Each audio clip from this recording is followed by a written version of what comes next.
Hey everyone, welcome to another episode of Dynasty Underdog. I'm back, your host, Uriah Dawkins. With me tonight, Billy Beeman and Jake Kornblum. What's going on, guys? Oh man, I'm excited. It's just us again. I mean, I honestly I love the guests. Like we intentionally bring on certain people because we really enjoy talking to them. So no shade whatsoever, but definitely some like anticipatory anxiety for me. Probably in general that happens, but like especially when there's a guest. So excited to just kind of kick it with you guys again. And just discuss some data, actually stepping outside the film box again, and some other stuff tonight. So yeah, it should be fun. But how you doing, Jake? Good. Living my best life. If I sneeze a lot on camera, sorry. Thank God, Billy is so talented behind the editing board. He's just I don't know like about that. typing away, moving away all of my phlegm that I am constantly clearing. My just blowing my nose. I don't know. He's just doing everything. But truly, I just wanted to say we missed Uriah last week, but it was one of those episodes where I think it could have gone on for like 3 hours. So I think we protected you, Uriah, from potentially a very long-winded episode. But it was amazing having Tommy Blair on. Shout out Tommy B. Super Show. Thanks. Yeah, honestly, just a real quick, amazing month we had there. I think we did pretty much a month without or with a guest for just about every show. Waldman, Jagger, Tommy, crushed it. All of them, really, really fun episodes. So just shout out to all of those people who joined. Really, really fun time. Cool. We'll talk into some news and nonsense. Obviously, we got OTAs, right? Because it's not technically training camp, but it's like training camp phase 1. And so we get a little bit of hype videos, and I'm not immune to being hyped over seeing them. Like I just can't help myself. Like deep down inside, like I know like this doesn't really mean anything, but like on the other hand, I don't care. Like just like okay, let's go. Especially it's like one of you guys. So here's a guy with some hype. Arian Smith. Are either of you guys buying this? I'm personally not really buying it. Like I'm sure that he could be a decent NFL player. I don't know if like the fantasy potential is really there for this kind of guy. I just think he's more kind of downfield threat, not really something that's going to be consistent. But what are you thinking, Jake? Yeah, I know we're not typically a best ball podcast, but I would say he's literally like the quintessential best ball player that you want to be rostering potentially in a deeper league. I just don't really see any other upside to him except for potentially a couple of flashes here or there. I would almost expect kind of similar numbers to, for some reason, I was looking at Alec Pierce's game log last year. The dude finished the year at like 37 receptions for 852 yards. Like, what the absolute fuck is that? Mm-hmm. I would see that would be like the ceiling result for someone like Arian Smith, right? Like you catch probably somewhere around 40 balls max, top out around 800, 750 yards. And that would be him being used like relatively significantly. I don't see that really happening probably in the early part of the season. So I'm pretty much out in any type of lineup situation. I don't even like rostering guys like MVS who are literally rostered as a vet to do those types of things. So I sure as hell I'm not going to go after. I know he was a 4th round draft pick, but should have been probably later. Yeah, him and Deontay Thornton. Yeah, Thornton. Las Vegas. Yeah. Very similar skill sets. I think will be used probably similarly on both their teams. It's just like I don't understand why they were drafted in the 4th round. But they're role-based players, so if they help the team with that role, like it totally makes sense. Just I feel like they would probably both be there a little bit deeper in the draft. But maybe I'm wrong. I agree with most of that. All right. Are you guys concerned about the Manon guy? Running back Chicago, right?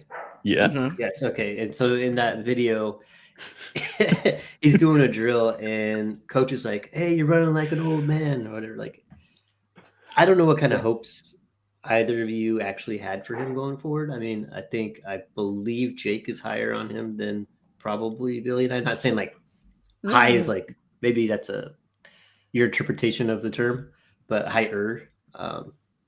I was never in for sure. Yeah, I was never in. Sure. I don't have any shares, so I don't have any cares. But do either of you? I have one. I think Billy has more than I do.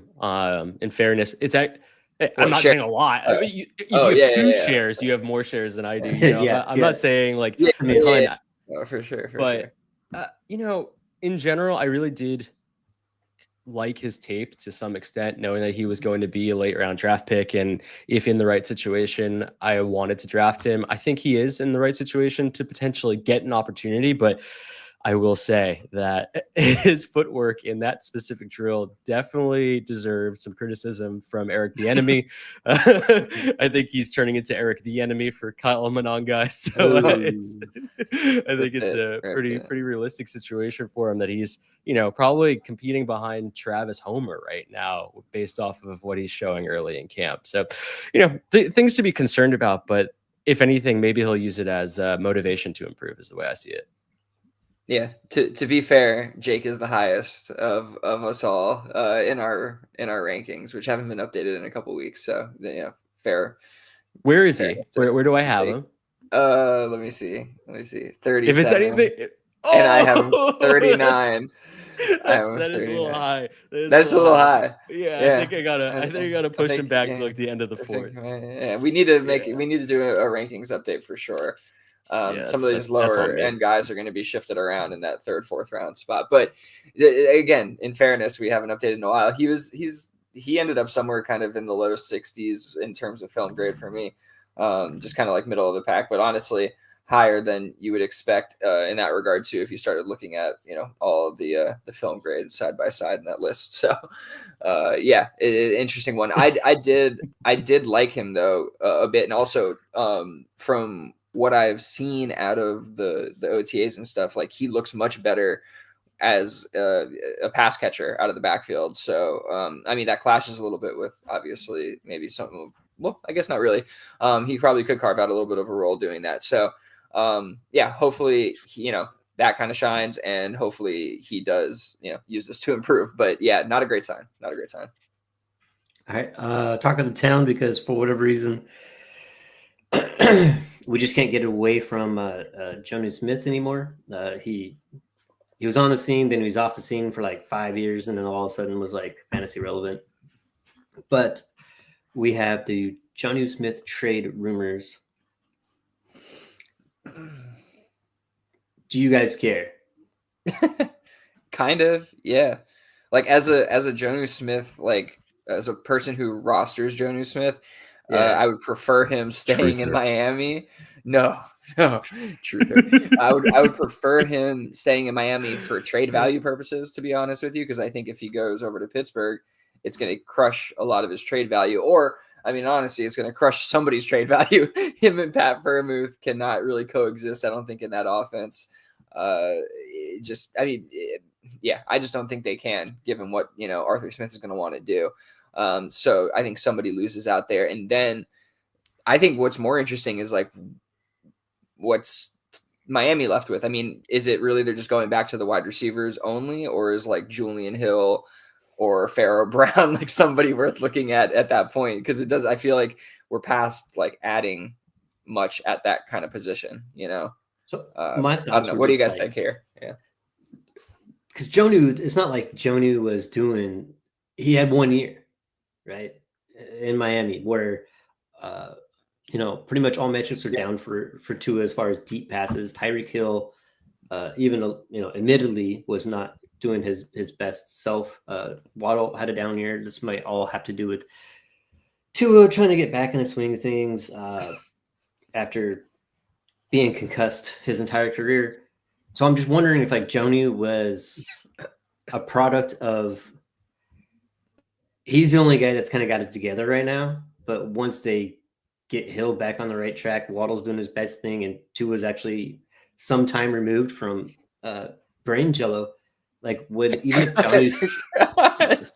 Jonnu stayed in Miami, I'm just wondering if like we'd even see 75% of what we saw from Jonnu last year. Okay. Is that a valid question to ask? I think so. It is. I think so. Yeah. Sure. Yeah. I do think you're right. I do think that scheme-wise, we're definitely going to change a lot in Miami from what we saw last year. And I think even with Tua's usage, he was definitely in a situation where he was protecting himself by getting rid of the ball even faster than he naturally does, specifically check downs to Achan and to Johnny Smith, plus the injury to Tyreek Hill. Which injury do you want me to talk about with Jalen Waddle? We're kind of stuck in a window where the options weren't necessarily present. I don't disagree with you. I did want to shout out 2 things. Jalen Conyers, undrafted free agent in Miami, someone to keep an eye out on. Decent Texas Tech tape that I didn't mind. They also had Julian Hill. I think Billy shouted him out at the beginning, and then a bunch of dead bodies. The last thing I did want to say is one of the reasons that I think these rumors have persisted and the conversations have occurred with Pittsburgh and Miami, it has started because Donald Parham Jr. Actually tore his Achilles, I believe, and it was announced today that was the case. So it sounds like he probably went down a couple of days ago in camp, and it initiated the calls, and then they probably confirmed today that he's done for the season. So I think like the big thing for me is really just trying to understand what we're really looking at from, a general usage perspective, if that is going to impact someone like Pat Freiermuth, and to your point, Uriah, how that actually improves potentially the wide receiver situation. I could even see someone like Malik Washington actually having a bigger uptick. I know I am truly a Malik Washington truther, but a Malik Washington every damn episode. How do I talk about him so fucking much? He just like lives on like this right shoulder of mine. Like I see myself, I'm like, oh hey, Malik. But the thing I think I want to just bring to attention is that if we do see ourselves without a tight end there will be a lot more shorter routes ran by some wide receiver, whether it's Jalen Waddle, Tyreek Hill, or Malik Washington. It's definitely not going to be what is his name? Nick Westbrook-Akine. There we go. Mm-hmm. Nick. All right. That's fair. I was just looking at Pat Freiermuth's contract, and he's not an unrestricted free agent until 2029. Why do they desperately? I mean, I guess he just wants to run 2 tight ends. So that's often with guys that can threaten. So, yeah. All right. I mean, Darnell Washington doesn't threaten to you. Yeah, I think if anything, it really does clearly state it's true. It's probably true. Caleb Johnson and 3 tight ends, and that's going to be the formation. So watch out. I do think it's a heady play for Miami trying to get out of Jonnu at this point. Like it's probably his highest value, similar to what we want to do in Dynasty. So pretty much. Yeah. I'm finding it hard to get out of him, so trying to package him. But yeah, I think this would be a tough go for his Dynasty. So it'll be interesting to see what happens here. Yeah. All right, cool. That's the news and nonsense we have for you. Obviously, as the summer goes on, there's going to be a lot more to that section, which is always just fun. Just kind of random topics that we come across. But I will kick this back to Billy, because I think he wants to kind of talk about some stuff that was talked about last week on the pod. Yeah, I mean, I guess I didn't really want to talk about too much, but I did want to mention, because when I was listening back, especially editing, I felt like I was pretty harsh to Jake when we were talking about the league dynamics and like his quote unquote offensiveness. But I think it's just that he's direct, and I wanted to make this a point because I do think it's just you're direct and people take it as like unintentionally offensive, but I don't think you're actually offensive. So I just wanted to be clear on that. I felt like kind of a dick when I listened to that back. I was like, oh man, that sounded like terrible. I'm like, yeah, because you're offensive, like pretty much is what I said. I didn't even take it personally. I think it's true. I do think it's true. I do think that people take offense to the things that I say because I think uncomfortably direct, and it's unfortunate because I think for so much of my life, I was like told that was okay, was to like be blunt. It was like, oh, you won't beat around the bush. But I think the reality is that not a lot of other people grow up like that. And directness, especially about like their fantasy teams and the things that they care about and like their identity, it's offensive. So yes, you were right to say it. It's okay. Yeah, there was some other stuff that when I was listening back that I jotted down, probably some other stuff that we should have Tommy back on to talk about. So I just thought there was a lot there. We could have gone, like Jake said, we could have gone 3 hours, just us 3. I think we even maybe held back a little bit with just us 3. So if Uriah was there, we definitely would have gone 3, but there was just so much to talk about that when I listened back, I was like, oh shit, man, like I could have, it would be out of context at this point. So we'll bring it back around. But I did want to mention that one thing just to come to Jake's defense a little bit there. But yeah, we can move forward here, and you can stick with me, I guess. Apology, like that is like it's like the sweetest thing. I don't even think he said this to me like via text. That's what I was gonna say. He could have just shot you a text. Like I don't even think I heard about this. Well, because it was a live criticism. Like it's not like I said the criticism in private. You know what I mean? So, I'm sure the listeners who play with us are probably like, yeah, that's pretty accurate. Yeah. That's pretty accurate. Don't apologize. Everything's fine. Yeah. Okay. All right. Yeah, we could stick with me for a second here. So yes, I'm gonna share my screen in a moment, but real quick, this actually comes from, we're going to talk a little bit about, before I'll actually say what we're talking about, we're going to talk about a tight end kind of value dip study looking at KTC value over time, just because actually it comes from the Tommy episode, I believe. Either that one, yeah, I think it was the Tommy episode, where we say this all the time, where, you know, you can get a tight end at lesser value after the rookie draft, right? Like you don't need to pay up a first round pick or whatever for a tight end. We kind of often say that. And I was like, well, is this actually true? Like we say it all the time. So like, let's actually dig into it. You know, shout out to Gordo in our Discord. He helped me collect this data. Nice. Made it really, made it so much easier for me. He got me KTC data since the inception, I believe, essentially, of the website. And so I was able to basically put together, Dynasty tight end value, KTC value by career year.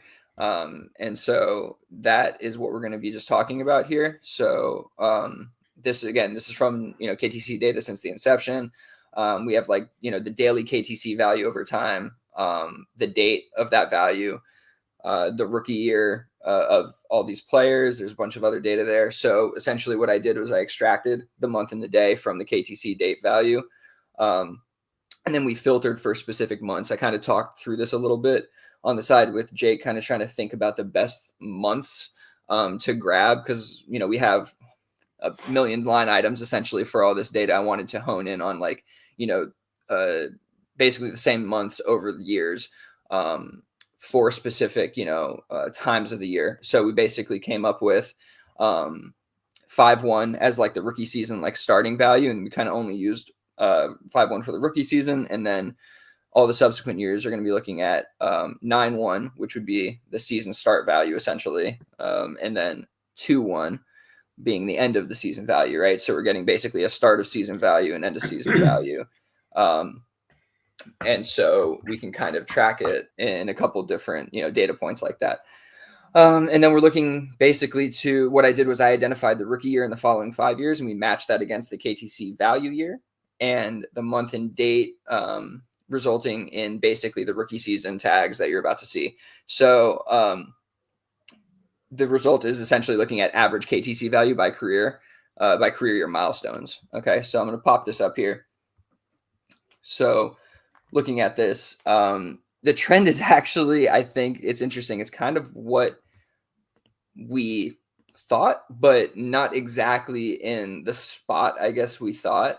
I will say just initially you kind of see that that gradual rise from like very little value in the rookie season. I do think that there's some noise possibly there, just like, you know, as it heads into the rookie season +1, which would be year 2, due to kind of just the KT value getting constructed from the player being added to the database from never being there before, right? Like, yeah, the way they do their you know, values, it takes you know, people actually voting on the players essentially, right? So there needs to be some you know, time for that to build up. So I think that's what we're seeing there. You see that spike and that peak in value reached in year 2, right? So rookie season +1 is year 2. And then there's a noticeable value dip, I think, on average, right, in value during that rookie season +1 midpoint. So I think that's really where, like, when we're having this discussion, I think that's what we should kind of be honing in on. So it may be a little bit farther down the career that we're talking about that value dip happening. But if we do take into account kind of that noise at the beginning, I think that it's a pretty flat value across that rookie season, right? So I think when we say, like, you can get them for, you know, value after the rookie draft, we're not like completely wrong there, maybe. But last thing I'll mention before I throw it out to you all, and we'll talk about some other stuff here, but I will say that the value, as you can see in the graph, it stabilizes really well after year 3 and beyond. So once it hits year 3, like where they're at is kind of, what we're going to get out of these guys. So with that said, again, we're going to talk about a couple other graphs here, honing in on some other data and some players. But anything you guys got initial thoughts? Just two things that stand out to me. One is just the criticism in the graph. I believe it's scaled 0 to 3,000. You might be able to see the ebbs and flows a little bit more, but that's beside the point. Fair. But I guess basically what you're seeing is that you draft a rookie tight end, he gets added to the database, and his value goes up a little bit over time, right? So then you hit on your starting year 2. So this is still these tight ends in this rookie season +1, the start of year 2, is still a group of tight ends that have done well and you're happy with. And it's still going to be a group of tight ends that have not done so well, but you still have hope for. So then you see rookie season +1, which is the start of, or the mid of their second year. By that time, I believe that the tight ends that were still holding up there at rookie season +1, that you still had hope for, now that you've made it through a full year, a full season and a half of being disappointed that that tight end that you drafted hasn't done shit, that's where you're seeing this drop. That's my hypothesis. Yeah, I think that's really solid. And I do think that a lot of what you just said, Uriah, is probably pretty spot on. If anything, I see this as like an actionable graph, even if it doesn't have some of the diversity of data that you want to see like in those peaks. But I think it's still pretty visible to me. So like the biggest time that I would say to buy into an asset. So, I mean, that was really good work on the fly there, buddy. So yeah, it's still, I was a little off there. Never mind. But I do think, to your point though, I think that there is something still here. So realistically, you're going to see kind of that peak in value post year 1, where I think people are buying into the idea that there is basically like the shot of that player, I guess, living up to the hype, right? Like someone like a Ben Sinnott throughout year 1 is still probably getting traded with the idea that into year 2, he'll be fine. The reality is that rookie season midpoint after year 1 hits, and you come to the realization that there's probably little to no chance, then the value starts to climb again, probably because there actually is some form of production. That production is more likely just kind of that natural pause period or adaptation period for most tight ends getting into the league. So if I were to think about guys like Harold Fannin, even Terrence Ferguson, maybe Mason Taylor, any of the like second to third round tight ends that were drafted this year that are going in your second or third round of your rookie drafts, the likelihood of most of those hitting year 1 is probably going to be low, right? And what I would say the most likely situation will be is like right now, we're probably at some form of a peak value that might grow throughout the offseason because OTAs, camp hype, whatever it might be. You'll start seeing them go for significantly higher than what they were going for in their rookie drafts. And then based off their production or lack of production, they'll probably drop in value again. You'll be able to then acquire them. And then ideally, the higher end tight ends of that group will flourish and they'll end up basically like averaging out what this mean looks like. And then the ones who are absolutely terrible will drop it completely. Yep. And so you'll see players, for instance, I'm blanking on a couple of names right now for some reason, but even someone like a Daniel Bellinger, like his rookie year, he had a pretty decent peak up probably into like the high 3,000s, low 4,000s, and then, is now basically a zero. And that's kind of the trajectory that I would see probably most of the tight ends moving through. But I think it's really just kind of even more evident that trying to define what that production looks like and what you're trying to look for in those windows to try and gauge who to buy in on is going to be the difference maker. And I don't think we necessarily have that here to define, but I think that that's kind of what I'd be looking into post year 1 to try and buy into. Yeah, it's super interesting actually. Just thinking about that, like, and so we're going to talk a little bit about the higher valued guys here in a second, but yeah, that career arc of kind of the hype of like, oh, like they can do something. And then it's like, oh, wait, they do nothing. And so their value dips heavily, in the middle of that year two, position. So, okay, like, again, these numbers are kind of lower compared to what, when you're looking at some of these, higher value players, because we're looking at the on average here of everybody over this time period. So if we hone in a little bit on like the top 70 NFL draft picks, that's one of the other data points we had was like, what draft pick they were picked at. And so if we look at like the top 70, trying to capture anybody in that, like, top two, maybe early third round area. If we look at the same information, just honing in on those guys, just so you can kind of see it's basically the same thing, right? It's just more pronounced, really. And you do see, I think, a little bit more of kind of that, if you look in basically year three midpoint, they're getting a look like, some of these guys, it's like, we got hope for them. We still got some hope for them because they're more highly valued, right? They're more highly drafted players, and we're giving them a little more time, and then they tend to, just lose all value after that. But just wanted to kind of hone in on that so we can see that. So you're not just thinking it's like, oh, on average, this is what happens. But what if we look at the, the top guys? No, it still kind of happens. And so let's just talk a little bit, and let me see if there's anything here worth mentioning that I made some notes. Just want to make sure. So yeah, no, nothing there. Okay. So let's talk a little bit just not talk a little bit, but look at some of these, specifically these player graphs. So we have Kyle Pitts, right? Cause I think this is one of the kind of hallmarks of what we're talking about here. Right. And this is pretty much, poster child for kind of the, the average, what we're seeing, what we've seen over time. And this is one of the more highly valued players, but you kind of see that dip more occur obviously year two, but you still see that dip in rookie season, midpoint, right? The rookie season midpoint, there was an opportunity to get him cheaper than what it was, in that rookie draft, most likely.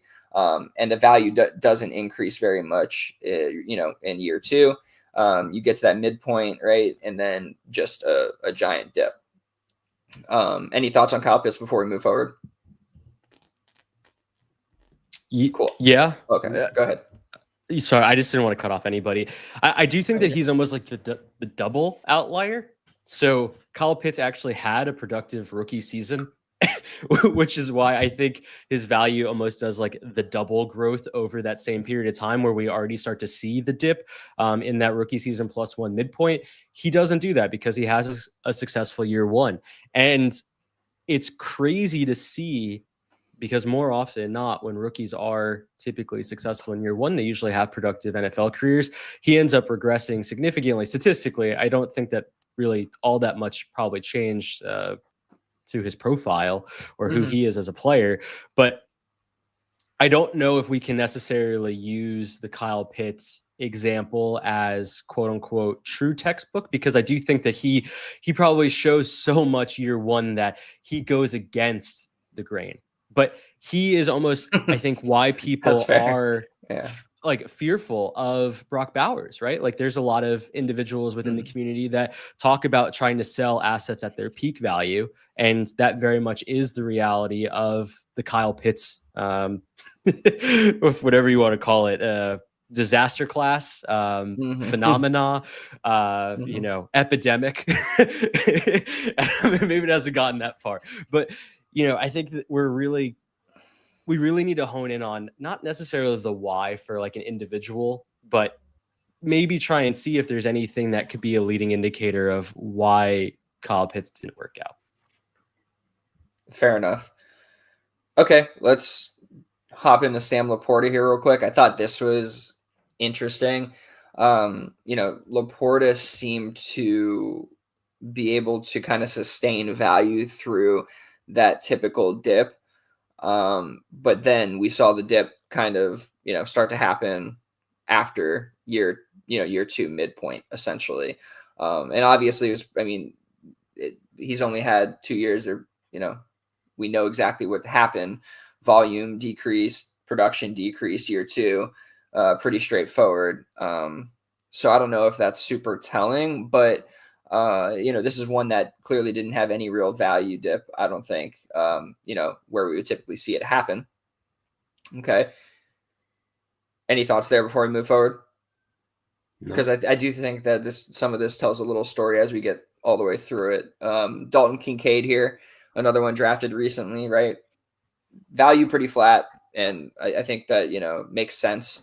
Not much has changed. I think there's not really a true wide receiver 1 or even wide receiver 2 in town, so there's still plenty of hope that Kincaid gets right. And he produced enough to kind of just stay afloat. But then you do see that value really diving after rookie season +1. So after year 2 midpoint, you're seeing it kind of take a nosedive. So I think that that's worth noting again. I think we saw the same thing in that last graph. If we go back one, you see it obviously, much higher value in Laporta, but you're seeing that same kind of thing happening where the value is dropping after year 2, middle of year 2.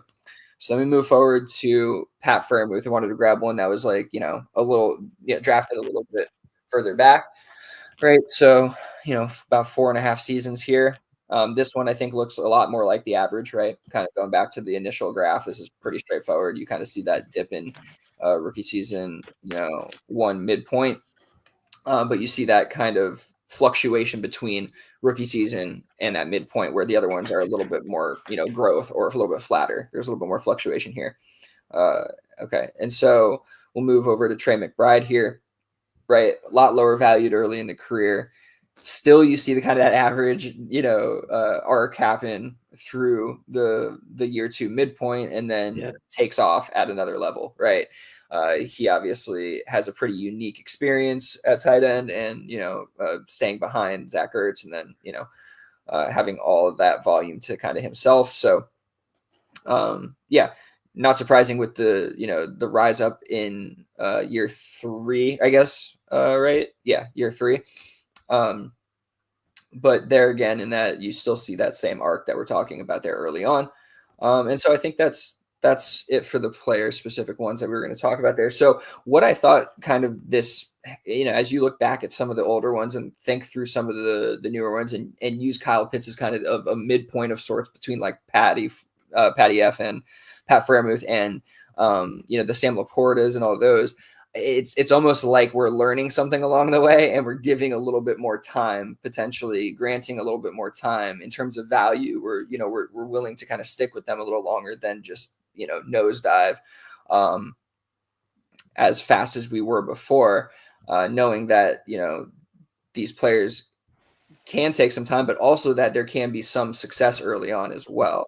And so it seems like we're willing to kind of stick with them for that reason. I'm not sure if that's what you all think, but yeah, go. I've been talking plenty here. Go ahead and hop in there. What you guys got? I'll just go back to the first. I mean, just from a straight, let's take all context out of it.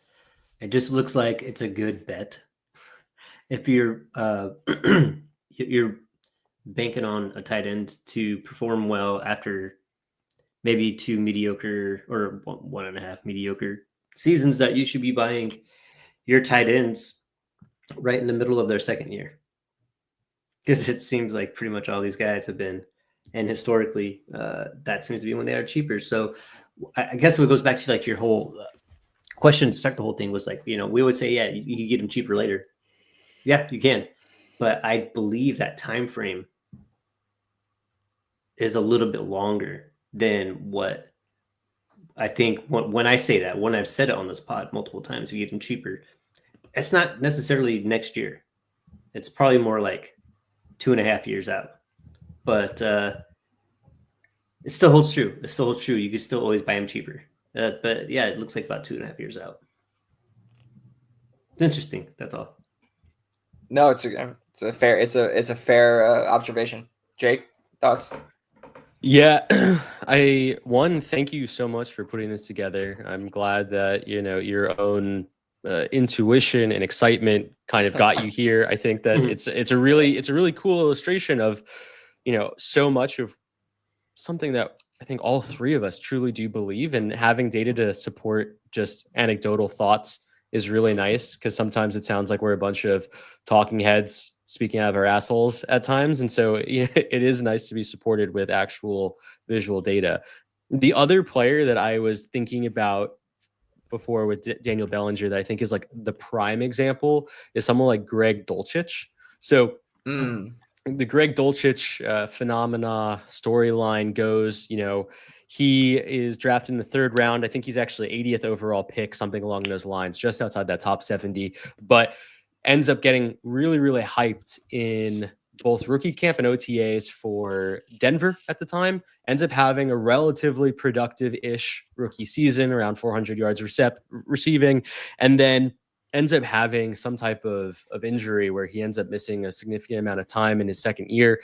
And now he's borderline a free agent, right? Like, you're talking about a player that just doesn't have a whole. This is Dulcich. Yeah, that's Dulcich.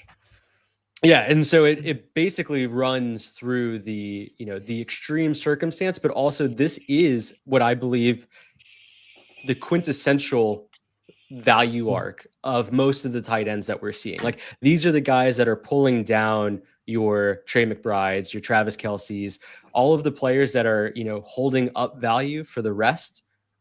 This is the majority, right? Like, the Greg Dulcich storyline is too real to the point where, as much as we want to bet on Ben Sinnott will more likely fall into Greg Dulcich territory than he will fall into Trey McBride. But that's not me saying to not buy in on Ben Sinnott. All I'm saying is buy into him at the right time. And I think we're right there. I think if you can get into him at that late 3rd, early 4th round value right now and hold on to the hope that, maybe Zach Ertz goes down, there's your opportunity, right? That's the to your point, thing. We're in between, we're kind of heading into the peak, right? And the decline is coming for Ben Sinnott. Like, that heavy, it's already started for him. He's probably much more extreme of like a dip. But to your point, like, this is the time, and it's going to continue to drop, honestly. So you should be able to get him for a 4th round pick. But yeah, like, that's a good one to kind of to point out here with what we're talking about. Thanks for pulling it up so fast. I appreciate it. You happen to have no. by chance? Who? What'd you say? Noah Fant. I was thinking. Oh, yeah. It's kind of the same thing in my mind, but yeah. I mean, honestly, maybe this is a Denver issue. Night, but maybe this is really a Denver study, right? Yeah. Maybe. Just curious. So again, one thing to think about with this data is that if their rookie year, it's 2020, I think is when it began, or maybe 2021. There's some data that obviously between 2020 and 2021 is when they got started. So that will be missing for some of them. I feel old. I can't believe he's been around that long. Okay. Yeah. Cool. Yeah, that's unfortunate. Yeah, that's why we didn't look at anything like the Kittles and stuff like that. We wouldn't really have the KTC data, so we're kind of stuck. But I think it's also good because the landscape has changed so much since then, and the way we think about tight ends, the way the NFL thinks about tight ends, the involvement early on. So I think it's good to be able to look at more of those, like and Freiermuth is even probably a little bit outside the scope of that. But it's good to kind of see somebody from that range to the Kyle Pitts to the Sam Laporta, Trey McBride, everything we're kind of seeing now, and you can kind of see the individual trends. The Kincaid's even kind of in there happening, but obviously there's a very clear trend over time, right? Like over the last 5 years or so, very clear trend of like mid year 2 or even starting year 2.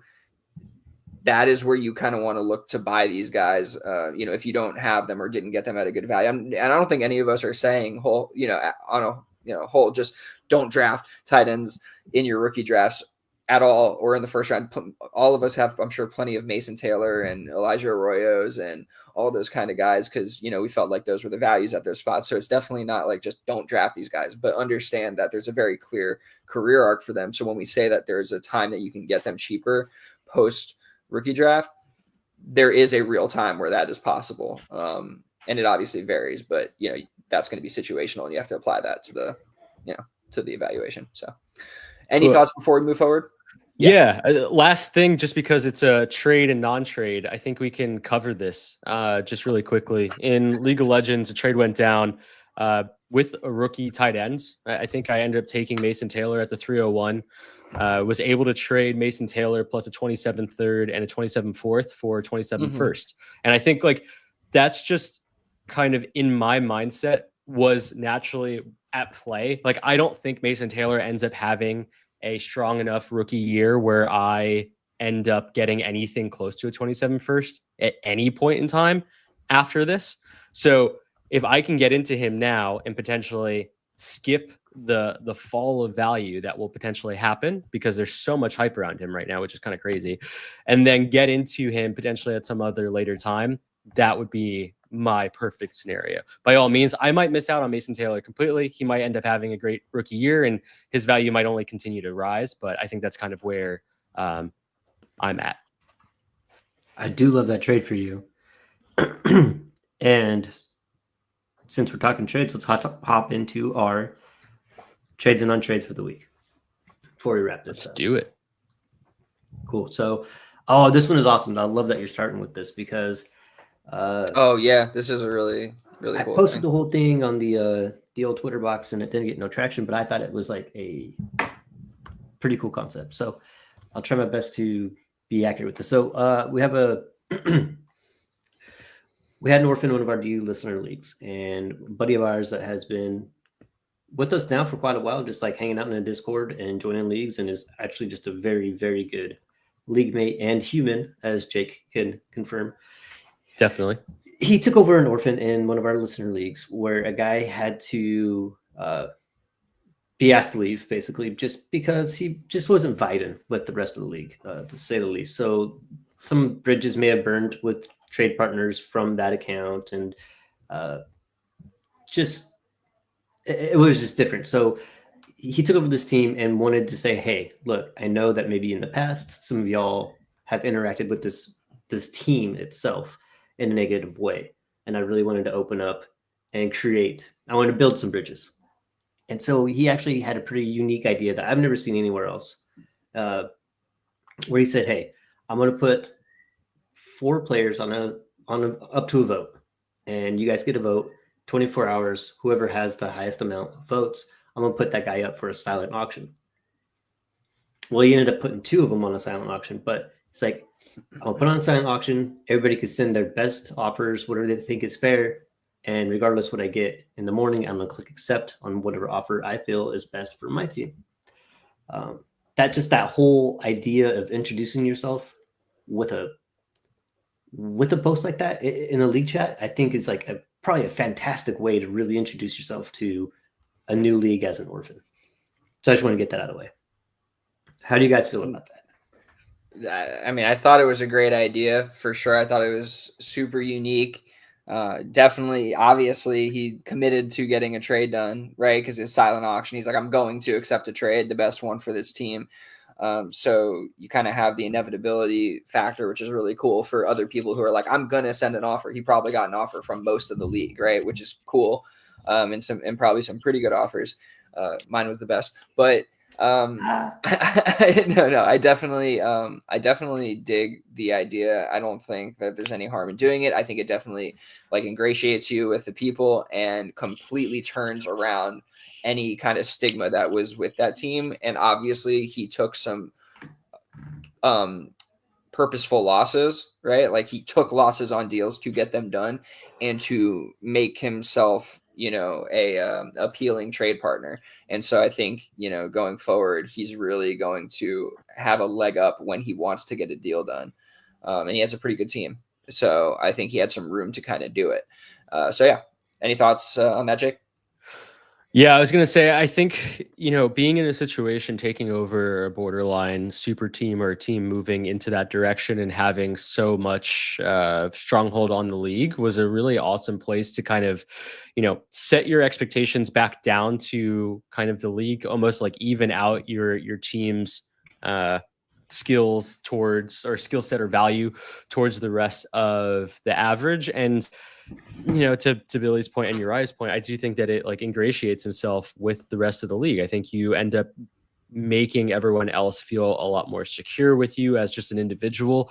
And truth be told, I think Joe is a pretty fair negotiator as a whole. He's very straightforward. Like whether or not, opening offers are always at the same level. I think that's kind of how we all end up sending out trade offers. So I don't mean that in like a negative way. I think he's very smart when it comes to being able to negotiate and interact with other people. Plus, he's also a person. Like a lot of times when you interact in fantasy spaces, you're interacting with people who Playing put with on robots? personas. Yeah, exactly. Like they put on personas, and I do think that Joe is just Joe, and I really, really do respect that. So, and I just wanted to say, like, shout out to him because I have a lot of respect for what he did. I think the rest of the league did as well. And then to make, matters best for him, he ends up having, a bunch of cascading trades. So yeah, he had two players that get put into silent auction, like Uri alluded to. I would say both of those deals on paper are probably value losses. And then he jumps into a pretty massive league kind of changing trade. And let's just jump right into it. So he ends up trading away Marvin Harrison Jr., Bijan Robinson, Kyler Murray, and a 26-second for Saquon Barkley, aka the Madden cover star.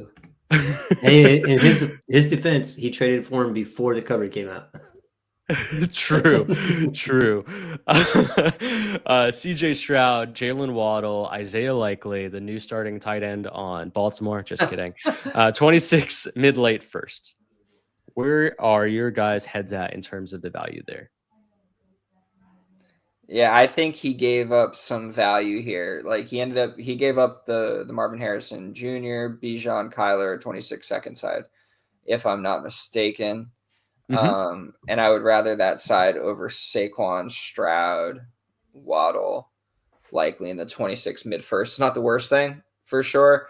But like he could definitely still compete with this roster, especially if Saquon's healthy, of course. But I definitely think he took a value loss here, a fairly decent one. I would personally want to be getting out of these assets quickly and maybe kind of shift my team around a little bit. I don't know what his plan is exactly. I think he would still compete by moving some of these guys into different assets, but that's what my plan would be. Now that he has some momentum here, right? Like he's now has, probably more trade partners available. And it's like, okay, now why don't you kind of maybe try to recoup some of the value you lost in these last 3 trades, which I think is totally possible. Yeah, I mean, I think just from a value perspective, yeah, he probably loses a little value, but I like that he's got a competitive team. He's got a win now team, and I don't think that this really ruins a whole lot of that, right? You are taking on probably lesser valued assets, but what he is doing here, he added another first. Like this is allowing him again to kind of re-roll next year's. He's likely making the playoffs, right? So this gives him something at the trade deadline to move to try to build. Like I don't think there's a whole lot of I think there's a lot of kind of contingency built into it by getting that first next year. I think there's a little bit of insulation there. Yeah, we're hoping we're hoping Marvin Harrison Jr. does better year 2 than he did, and I'm sure he will. And Bijan and all that, it's definitely a value loss, but I think that he did okay in maybe looking into the future, what likely could be, and then adding that 26 first. I think those two components kind of make me understand what was going on here a little bit better. Yeah, it's also, I think Waddle is a piece that can rise, and also Saquon and Likely are 2 assets that you have quite a bit of time to move off of between now and when the season starts, if you really wanted to into something that helps you compete still, right? Like Saquon is a valuable asset. Not many people are out here like, I don't want Saquon, right? But most people who are competing are probably going to be, somewhat interested if you want to move him. So I think there's plenty of opportunity from that regard. Like you're saying, there's some contingency built into this, short term, longer term, not as much, but they're like you brought up, Marvin Harrison has some questions too. Still, Kyler is definitely a quarterback that could, not have a job in the next year or two. So there's certainly some, some flaws on the other side too. But I like that side. And I think what was funny about this is that Joe ended up voting for his side, or the side he gave up. I'm sorry. Yes, the side he gave up in the Discord. So I think he knew what was happening as well. Cool. But okay, cool. Real quick before we move on, I didn't get to touch on this, but Jake's here, Mason Taylor plus the 27th or 27th for the 27th first. I like this a lot. Yeah. I think if you can get any first really for Mason Taylor, you should be doing it. Not that I don't like the guy, but I think he's a pretty solid. I think that based on also the tight end thing we're talking about here, like the 27th first is going to maintain value way longer and is probably going to get you a shot at a better player. So yes, sell off the hype. It's a great trade. Okay, DU2, we had Waddle and Kyron for Devonta Adams, Derrick Henry, and Aaron Jones. And contextually, sorry, I realized that we did this out of order. This trade actually happened before. So the guy who acquired Jalen Waddle in about 2 weeks prior ends up trading away Jalen Waddle in the trade that we just talked about. So this happens prior to the trade that we just spoke about.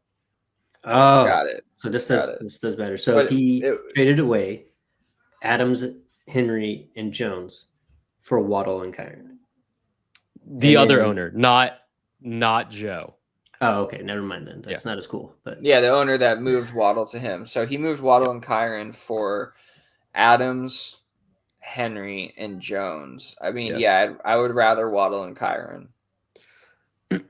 This was the other orphan in the league. So we ended up having 2 orphans at the time. And just for some context, I think one of those builds specifically was just so deep in terms of the value of the entire roster to the point where it was borderline impossible to decide on like who you would want in your starting 10, since it's only a start 10. If it's just like a start 14, I think that roster makes a lot of sense, but it's just like a lot of mid-tier value players. And so what this manager was doing with picking up this orphan, I think they were trying to go for lower valued players that have higher ceiling scoring, I think, in their minds, especially with Derrick Henry and Devonta Adams. Even Aaron Jones, you could probably say on average will score more than both Waddle and Kyron. So they took another value loss once again. Waddle. I don't know about Kyron, but yeah. I mean, if you were to compare Kyron to Derrick Henry, Waddle to Adams is, I guess, was more so my point. Yeah, that's but fair. Yeah. Yeah. Yes, you're right. Maybe I heard Jones and not Henry. Henry, yes. Yeah. Okay. So all of that to say, I think it makes sense. Once again, I think this is one of those trades that as an orphan, you come in, you impact the league in a positive way, you show a value loss in a trade, but it also makes a lot of sense for their general build to try and contend, I think, at a higher rate this upcoming season. Losing those 2 assets, I don't think ends up hurting this team all that much moving forward, but I agree with Billy. I do think that the Waddle Kyron side is probably the better value side. Yes. I agree with all that. Really good analysis by you right there. Joe, real quick here, say his name and he appears. Hey, what up, Joe? Lefty Joe. Lefty Joe. Lefty it's like Joe. Beetlejuice. Yeah. What's the other one? Bloody Mary. What are you red rum in the mirror? Is that what you're supposed to say? Oh, red rum. Yeah. Man, back in the day, like kids these days won't even know. Like we had the coolest like childhood. I was scared shitless for like a good 4 years when I did that. You turn the lights back on, you're like, holy fuck, there's no one here, thank God. Anyway. All right. Next one. DU2 Hawkinson, Rashee Rice, 26th third for Kamara and Nico. Shout out Alvin Kamara for still like staying so relevant for quite a while now. Like that's pretty just a lot of respect for a dude drafted when he was drafted, for him to have the career that he's had so far. I don't think I've ever rostered Kamara though, which is kind of sad on my part. But we have Hawkinson, Rashee Rice, 26th third for Kamara and Nico. It's a good trade. It's a really good trade. I think it's kind of a tough one for me. Honestly, man, we know this is tight end premium. This is DU2, right? So you got the 1.5. Damn. Yeah, I guess I end up on the Nico side a little bit. I think you get the higher end asset with Nico, but that could easily change with Rice. That's why I'm kind of hesitant on it. Like, I think Rice could have that value spike again back to where he was, and like I think he might be happier with that side. But I kind of would want the Nico Kamara side. I think I could do quite a bit with that value wise. And if you want to compete, there's that too. So I don't know, man. That's a tough one. What do you guys think? I think I'm slightly on the tight end side here. Just ever so slightly. I mean, this is assuming, and I'm hoping Fair. I believe Rashee Rice is going to come back, and like I think he's going to be pretty close to 100% by the time the season starts. Like, his injury wasn't like super significant to begin with. It wasn't like just like shredded his knee like all over the place. It was enough to keep him out for the season, but I don't think it was like that serious. And he has a defined role on that team. Hawkinson's tight end premium, so you kind of want to pick up that tight end. Tight ends are really hard to acquire when they have shown that they are good. And then, Kamara is just the age thing, and then Nico is, he's good. But I think that probably just the tight end side here, just very slightly. Yeah, I'll probably be convinced by the end of this conversation. It definitely, it's definitely super appealing. Like I said, I was definitely on the fence. It's a good trade, is what it is. Yeah. Jake, go ahead. Yeah, I'm on the Hawk Rashee Rice side. I think like for this trade in particular, I just don't understand the owner who trades into Kamara. I understand the idea of getting Nico as the higher end asset between the 5 assets in this trade, but I just don't think it fits his build. And I think it's one of those where you're paying a relatively high premium to get into an aging asset for a team that realistically isn't going to compete. Like maybe you fluctuate into the 6th seed, but the way that this league is set up, this league's honestly, like we talk about this a lot, Billy and I on the side, this league's fucked. Like there's really 3 teams. There's literally 3 teams that legitimately have a shot. And that's how and it's mine ain't one of them. What? I said, and mine ain't one of them. yeah. Not this league. Uriah does really well in a lot of others, but yeah, this league is literally so top heavy. Sorry, there's 4 teams, and they just have all the assets, and it's like getting out of Hawk while also having JJ McCarthy just doesn't really make sense to me logically, because I do think that Hawk actually is going to rise in value with JJ McCarthy. If you understand JJ's game, Hawk is going to thrive. Like, as long as he stays healthy, like this is going to be his year where he probably has the Hawk renaissance. We're talking to ourselves like, oh, Hawk is a top 5 tight end in the NFL again. And I just don't know why you'd be getting out now, especially for that package. I understand tearing up into Nico, but we're talking about a team that probably isn't going to compete. Nico's going to be 27 next year. Like, just give me the younger wide receiver and the tight ends. I just don't know why you're making moves like this unless you're really going for it.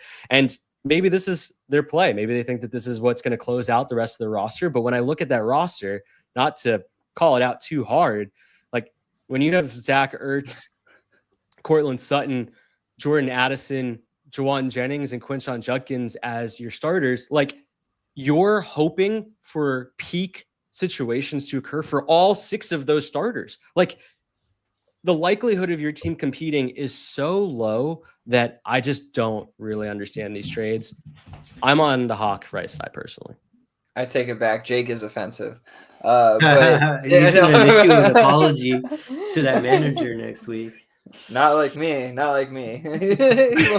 He's not going to do it in the public forum like me. Let's be honest. No, I mean, I definitely, and obviously the team context is super important too, right? Like that's really a big part of it, which I'm kind of just like talking about in a vacuum. But yes, with all that added context, definitely the Hawk Rice side. But even without it, I think I could definitely be swayed over there.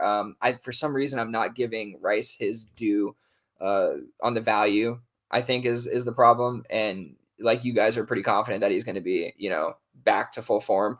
Yeah, maybe I should be leaning a little bit more in that direction. I don't need to go full, but yeah, so I think you guys have definitely convinced me.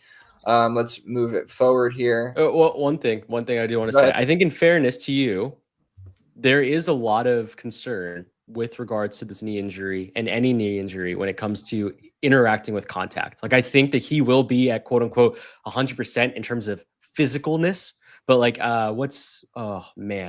the co-host to Matt Wallman in the non Feel It or Fuck It episodes, forgot his name. He's a physical therapist, talks a lot about sports injuries. Brandon Angelo.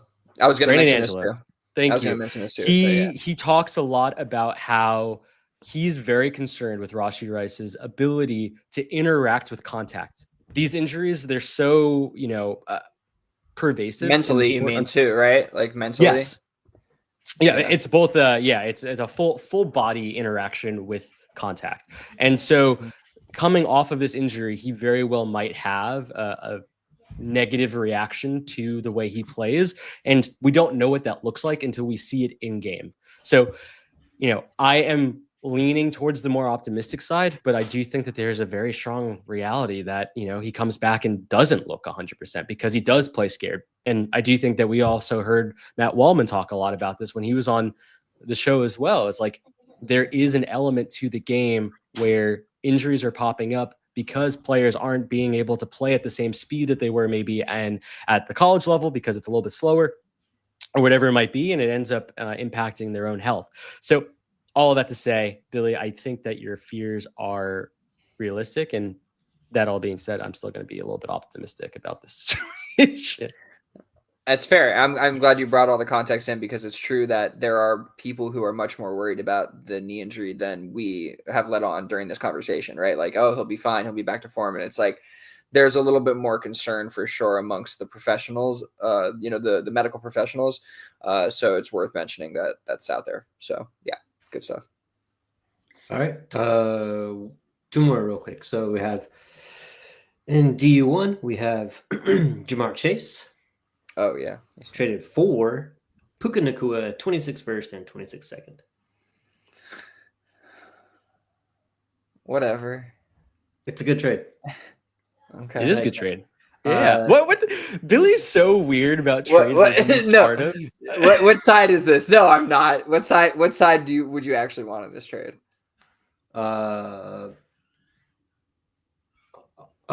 Shoot. I mean, either. This is okay. This is a trade I wouldn't make. That's fair. This is a trade I wouldn't make. If I had Puka, I'm not trying to send him my future first and second for Chase. Like, I'm getting kind of what I need out of one of my premier wide receivers that I'm kind of going to get out of Chase. It's definitely not a difference in my mind of a first and a second. So I'm not doing that. And if I'm going to trade away Chase, who is better than Puka, well, shit. I still don't think I don't think a first and a second's enough for me to make that tier down. So I don't think I'm going to do it. So however they decided on making this trade, someone definitely had Puka but needs future assets, or had Chase but needs future assets, and was like, hey, I could get to a Puka in a first, and that makes sense if you're semi-competing but like trying to have like some sort of like a cushion in the future. So that tier down would make sense in some sorts. But yeah, it's a good trade. I don't think that anybody won or lost. That's good analysis, actually. Very good analysis. Real quick before we move forward here, Joe in the YouTube comments, laugh out, Billy, quote, whatever is the best trade analysis ever. So this is, to be clear, a trade between Jake and myself. And yeah, I mean, like, I think that's mostly a good point. Jake, however, like, this gives his team kind of, like three, using a Superflex Super Show term, infinity stones, as it were. I think he has Neighbors, Chase, and Justin Jefferson maybe now. And so, there's just some hesitation in that regard. Granted, my team is not going to be, in competition with his team for some time. So I don't know if that's something to necessarily worry about, but it's just, basically helping somebody build a super team is some hesitation there. Also, I think, Puka has a lot, his value is much more fragile than Chase, I think. It can be impacted much more easily by Matthew Stafford leaving, I think, than, if Joe Burrow went down. Like, you're not going to think that much differently of Chase, as a player, or as a dynasty asset rather. So that's kind of where the hesitation was. My team is just really not competing. I need to stack up, value and first round picks and try to, rebuild quickly here. And so that's the thought. That's why I did it. I sent the trade, it wasn't exactly this, but I sent the trade over and, Billy being Billy, like sent some explicit language to me, basically telling me to go fuck myself. And I was like, come on, man. Like this, I think this is a good idea for both of our builds. I think it makes a lot of sense. Like I'm doing a slight tier up for what I think is truly an overpay. Like I am overpaying, I think, for what we're doing here. And what we're talking through on the side was like trying to just like get to terms with like what makes sense for him getting off of quote unquote Infinity Stone, which we all know from John Hogue. Jamar Chase just finished wide receiver 1. He's not going to be an Infinity Stone. It's just not going to happen. So, this is the best time to trade, quote unquote, last year's Infinity Stone, all I'm saying. And I think like what I would really just like want to hint at here is like, for me personally, I've never been a Puka guy. Like I like Puka, but I don't want Puka. And I came into this team, so I wanted to get off of Puka. And if I could tier up, I was going to. This team had 3 firsts going into the 2026 draft and another 3 firsts going into the 2027 draft. And I was like, the way that this team is built, it's incredibly unfair to the rest of the league. And, I'll get off some of these assets because I do think that it isn't going to change all that much. Like, what am I changing? He's doing me a favor here. No, I'm just saying. Wow. I'm just saying, what did I change? Like 2.5 to 3 points per game on average. Like, I didn't make my team all that much better, and I lost out on a first and second. I just, all in all, I just think to Uriah's point, it's a trade that works both ways. It does. Yes, I think it's one of those that just is too logical for us to both say like no to each other. And I was okay doing a slight overpay, knowing that it ends up also probably impacting the league in a better way than just like he did the whole league a favor. All right. All right. It was fine. Yeah. It was fine when Joe did it. Go buy yourself. Nice, it was fine when Joe did it, and he's donating like it's a fucking charity. But when I do it, I give it to little orphan Billy over here. Everyone gets upset. All right, fine. Man. Oh my goodness, no! I think the criticism is not you giving, is that you're bullshit about that you giving. But no. I mean, I do think it was a good trade. I think you definitely, you found the opportunity. I'm doing a very clear thing with this team. I've been selling off. I've been buying first. I've been doing it successfully, and this was just kind of another push in that direction. So. Yeah, personally, I think, I like Puka again. I've always been a Puka guy, but I think for what my team needs are and the build, I need to get out of Puka sooner rather than later. And so I would like to churn out of him, for a similar return. Obviously, you're not getting the same thing, but what you would get on market for Puka, I think if I can get that, I'd feel comfortable with it. So anybody in DU1 who is listening, I'm willing to trade Puka. But yeah, okay, good stuff. Good stuff on that trade. Definitely a high profile move, worth discussing. Less high profile move that I made with Josh, I believe, in DU1. Romanian Wilson. Did somebody put that on purpose? That had to be Jake doing that on purpose. That's funny. Okay. Oh, and scat moves. Oh my god, I didn't even see the other part of that. Okay, go ahead. Yeah. Jesus Christ. So in DU1, a team that was competitive last year, had a chance, but it is pretty old. I drafted Cam Skateboo in that draft. It was my only share, which is kind of hard to let go. But I traded away Skateboo about a week after the draft, 2 weeks after the draft, and Romanian Wilson. I think this was shortly after George Pickens got traded to the Dallas Cowboys. And so there's some hype behind that. I got sent this trade, Josh's James Conner and Trey Benson for Cam Skateboo and Roman Wilson. I wasn't so excited about this because it was taking a piece of the rookie draft that I wanted to take into the season with me, which was a Cam Skate Boost share. Which I know it shouldn't matter, but like I still play with emotion and I don't really care about that. Like I like to have my guys. For sure. But it made a whole lot of sense. And it was a smart, I think, offer for him because he sent me not James Conner and some random piece to get Skate Boo and Roman Wilson, but he gave me James Conner, and we all know James Conner's age and all that. And there's not a whole lot of other running backs on that team that would be, I think, an immediate replacement for James Conner other than Trey Benson. And so I thought it was smart enough for him to send not only James Conner, but his backup.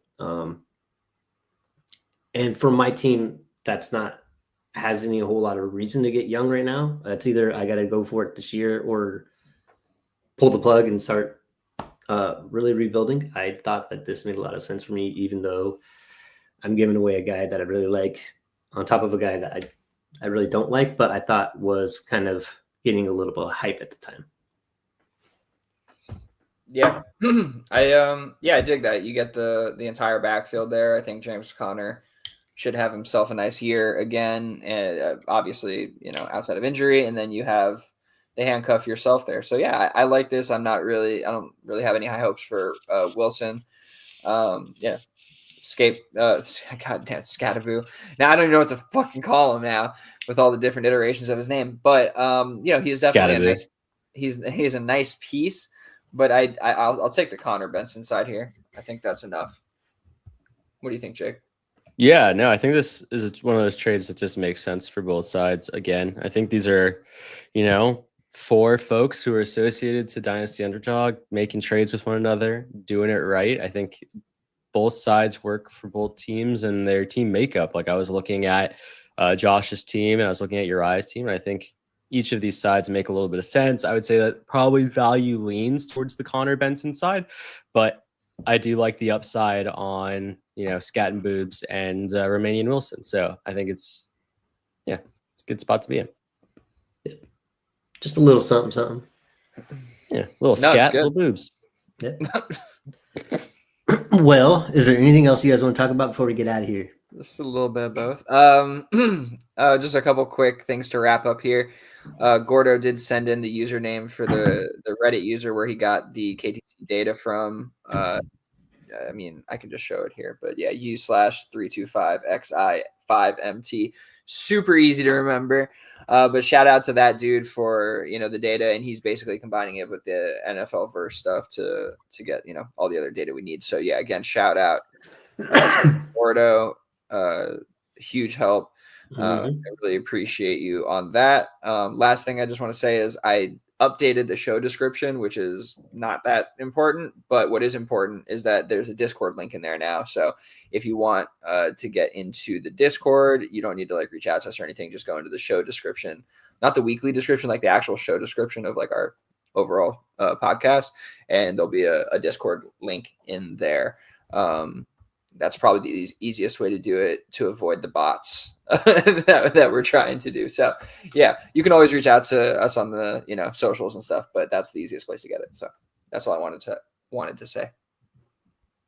Cool. Other than that, obviously, thanks for everyone for watching, listening, however the way you do it on YouTube or by podcast. We really appreciate it. So we'll see you next week. Have a good night. Peace out, fam.